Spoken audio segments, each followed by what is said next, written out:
Hai semuanya, jumpa lagi dengan aku Sisi Yoslutia. Kali ini kita berada di segmen belajar tutorial tentang akreditasi puskesmas, yang mana dalam episode kali ini itu tentang instrumen akreditasi puskesmas tahun 2023 yang dikelompokkan dalam 5 bab yang kemudian dituliskan di dalam standar akreditasi puskesmas, namun diperjelas dengan isi dari Erdodes. Nah, pada bab 1 tentang kepemimpinan dan manajemen puskesmas ini, kita akan membahas kelanjutan dari episode sebelumnya, yaitu standar 1.1 dengan A, kriteria 1.1.1 untuk elemen penilaian D, E, F, G. Seperti apa? Disimak ya. Grafis.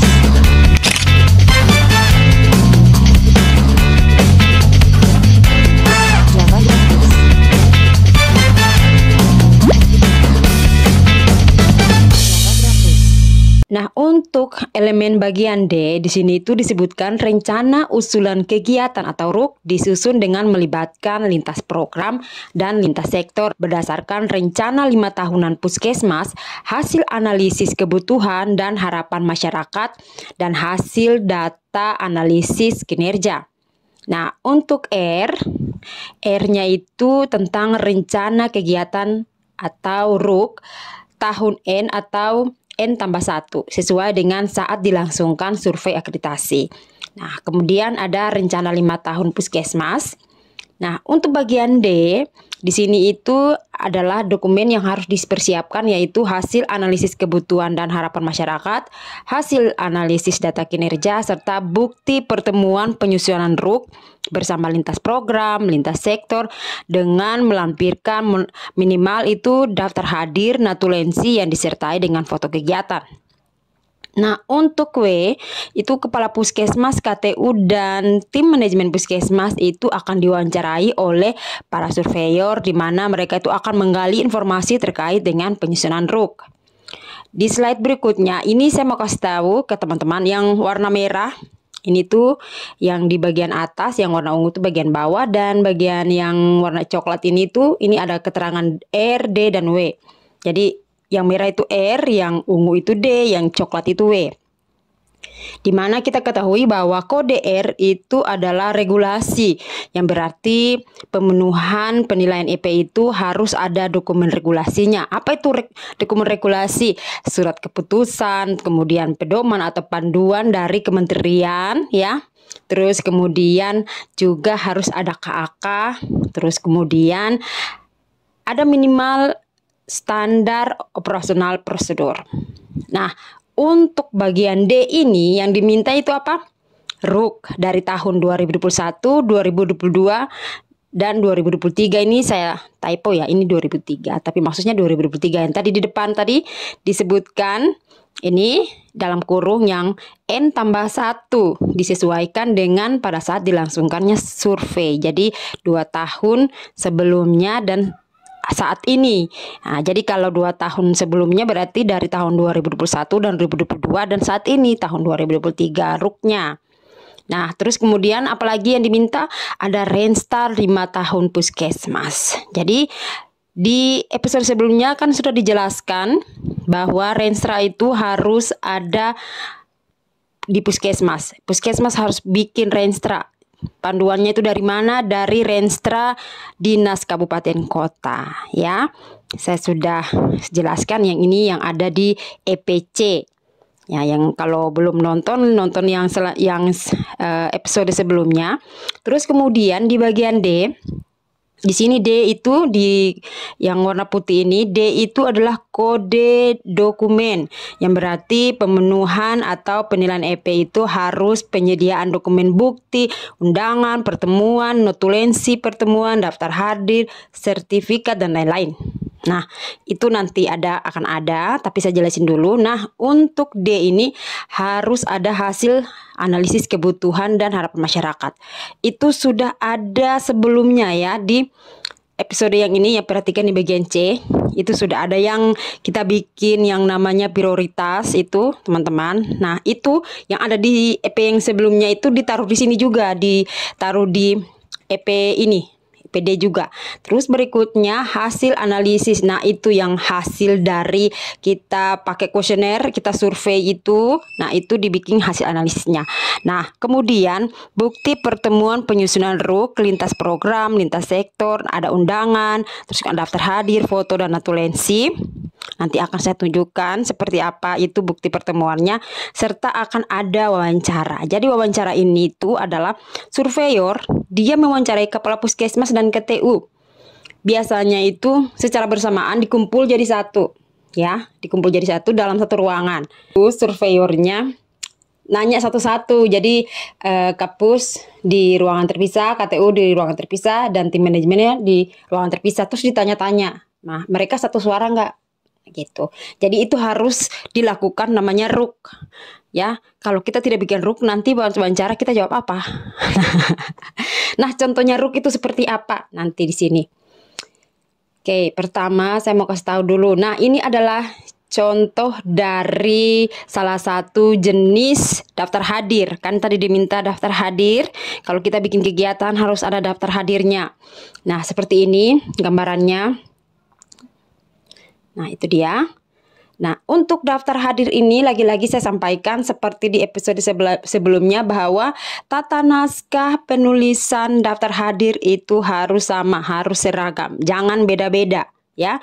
Daftar hadir harus sama. Kalau di episode sebelumnya dia seperti apa, daftar hadirnya harus sama begitu terus. Nanti yang diganti adalah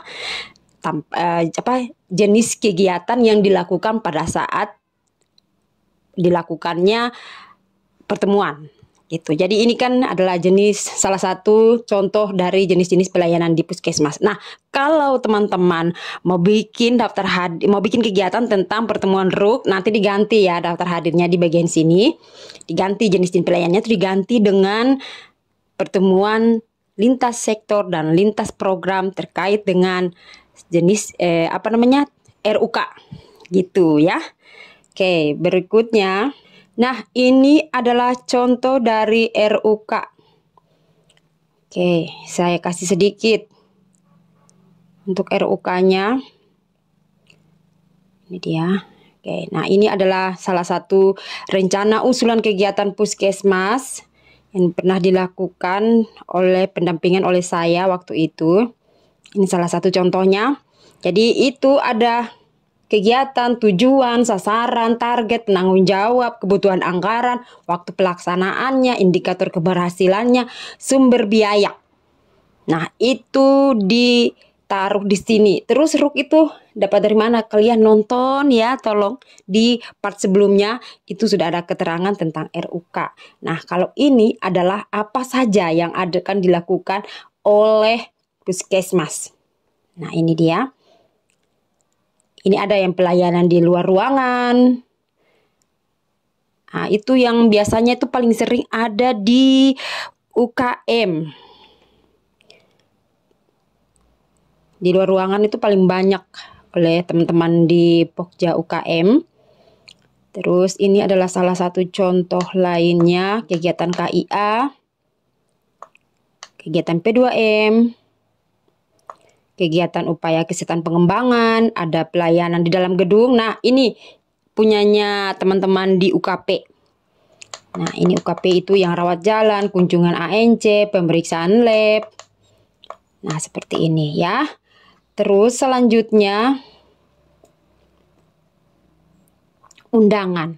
Ya, tadi di depan kan diminta tuh. Selain ada notulensi, foto, daftar hadir, ada apa? Undangan. Nah, undangannya itu seperti ini. Ini lagi-lagi saya kasih tahu ya, harus disesuaikan dengan tata naskah di tempat kalian, di provinsi kalian, di kabupaten kota kalian. Harus disesuaikan tata naskahnya. Jadi kalau tata naskah penulisan dokumen berupa undangan seperti apa, seperti itu semua nanti yang ada di puskesmas kalian. Karena di akreditasi itu bukan cuma masalah dokumen saja yang diperhatikan, tetapi tata naskah juga. Nanti ada elemen penilaian yang membahas tentang tata naskah.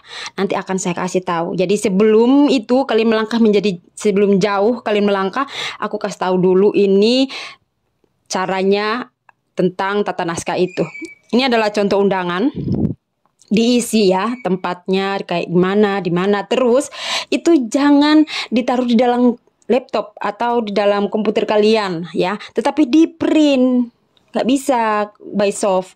Surveyor nggak mau seperti itu. Ada yang, tapi secara yang sudah saya lakukan pendampingan itu rata-rata surveyor minta fisiknya si undangan itu. Nah, berikutnya yang bagian E, elemen penilaian rencana pelaksanaan kegiatan RPK.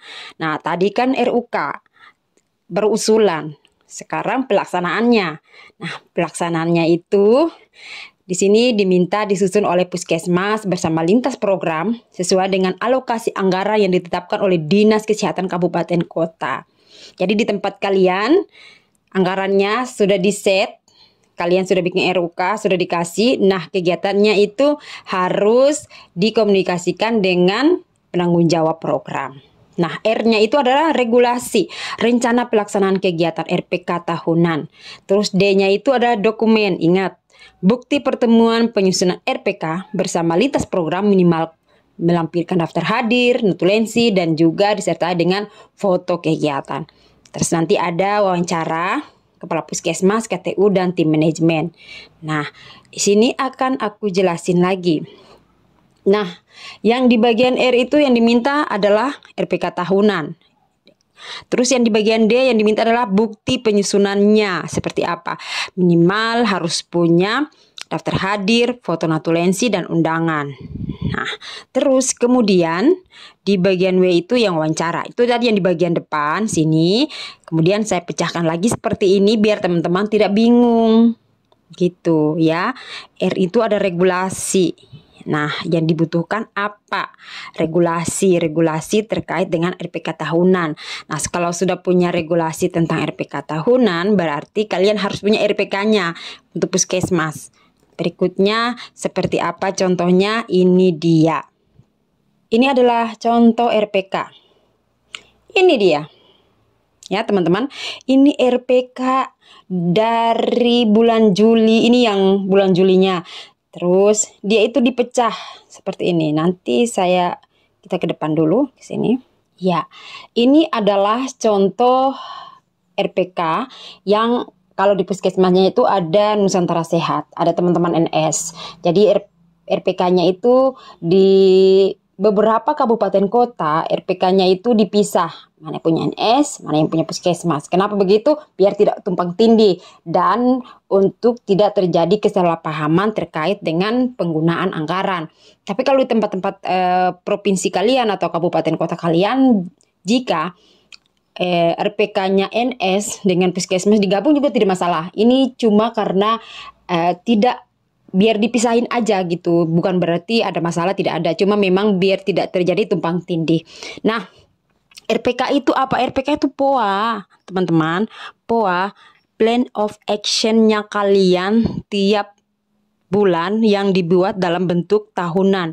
Jadi itu yang tahunan tadi itu adalah kemudian dipecahkan lagi menjadi per bulan supaya apa, kalian tahu bulan ini kalian bikin apa, bulan depan kalian bikin apa gitu maksudnya. Jadi ingat, RPK itu POA, udah selesai. Nah, kayak gitu. Ini per bulan. Nah, ini yang per tahunnya. Nih, per tahunnya seperti ini. Jadi kayak tadi sudah, cuma kayak dipecah lagi gitu loh, teman-teman. Nah, berikutnya ini itu adalah contoh undangan terkait dengan kegiatan rapat lintas program terkait dengan kegiatan RPK tadi. Nah, ini adalah contoh undangannya. Seperti ini, memang harus dibuatkan undangan, teman-teman. Gitu. Dalam akreditasi itu kita, apalagi yang di admin itu adalah untuk tertib administrasi. Nah, ini adalah contoh dokumentasi rapat RPK-nya. Seperti ini adalah fotonya, teman-teman. Berikutnya yang F, elemen penilaian rencana pelaksanaan kegiatan bulanan disusun sesuai dengan rencana pelaksanaan kegiatan tahunan serta hasil pemantauan dan capaian kinerja. Nah, R itu adalah rencana pelaksanaan kegiatan RPK bulanan dan D itu adalah hasil pantauan capaian kinerja bulanan dan duanya itu adalah bukti pertemuan penyusunan RPK bulanan yang terdiri dari daftar hadir, notulensi serta foto kegiatan. Nah, yang W ini itu adalah wawancara. Nah, ini dia contohnya yang untuk F. Yang F ini tuh yang diminta RPK bulanan. Terus kemudian hasil capaiannya, serta kemudian ada undangan rapat terkait dengan kegiatan RPK bulanan dan foto natulensi. Nanti ada wawancaranya. Nah, kalau RPK bulanan itu dia seperti apa, teman-teman? Nanti di sini akan aku jelasin lagi. Nah, di sini kita lihat ada daftar hadir seperti biasa, teman-teman. Terus kemudian ini adalah foto dokumentasinya. Nah, ini adalah contoh RPK. Terus kemudian ini RPK bulanan, bulan kedua, bulan ketiga, keempat. Nah, yang tadi itu yang kemudian dipecahkan gitu loh, teman-teman. Nah, seperti ini dia sampai di bulan 12 seperti itu. Berikutnya adalah elemen penilaian G, di mana apabila ada perubahan kebijakan pemerintah dan atau pemerintah daerah, dilakukan revisi perencanaan sesuai dengan kebijakan yang ditetapkan. Terus kemudian R-nya itu rencana 5 tahunan atau rencana pelaksanaan kegiatan RPK direvisi. Kemudian ada bukti nih, penyusunan revisi perencanaan minimal melaporkan daftar hadir, natulensi, serta foto kegiatan. Dan yang W itu adalah Kepala Puskesmas, KTU, dan tim manajemen itu diwawancara terkait dengan adanya perubahan kebijakan pemerintah atau pemerintah daerah terkait dengan dilakukannya revisi perencanaan. Nah, di sini revisi perencanaan itu mulai dari atas, dari Renstra-nya direvisi ya, karena ini terkait dengan masalah penganggaran. Nah, atau adanya RPK yang direvisi. Nah, kalau perubahan atau adanya revisi itu harus disediakan adanya regulasi, seperti minimal ada surat edaran dari gubernur gitu atau dari pemerintah pusat. Terus kemudian ada panduan atau pedoman yang diminta untuk melakukan revisi di kabupaten kota atau di provinsi tempat kalian. Nah, terus kalau ada revisi berarti harus dilakukannya perubahan. Dimana kalau melakukan perubahan itu kita harus memanggil pihak-pihak yang terlibat seperti lintas sektor, lintas program. Nah, itu diundang, dilakukan kegiatan undangan, daftar hadir, foto, dan natulensi. Nah, terus kemudian diwawancarai ini oleh surveyor, para kepala puskesmas, KTU, dan tim manajemen. Nah, itu diwawancarai kalau ada perubahan atau ada revisi. Nah, rata-rata terkait dengan revisi ini itu hanya ada di beberapa kabupaten kota atau provinsi yang anggarannya itu ditambah. Pasti ada perubahan. Kalau anggarannya dikurangi juga ada. Itu pada saat COVID kemarin contohnya. Jadi ada beberapa anggaran yang harus dilakukan kegiatan itu harus di-switch ke kegiatan COVID. Nah, itu seperti itu. Seperti itu ada revisi-revisinya. Ya. Nah, itu dia yang bisa aku share ke teman-teman. Semoga bermanfaat. Sampai jumpa. Dadah.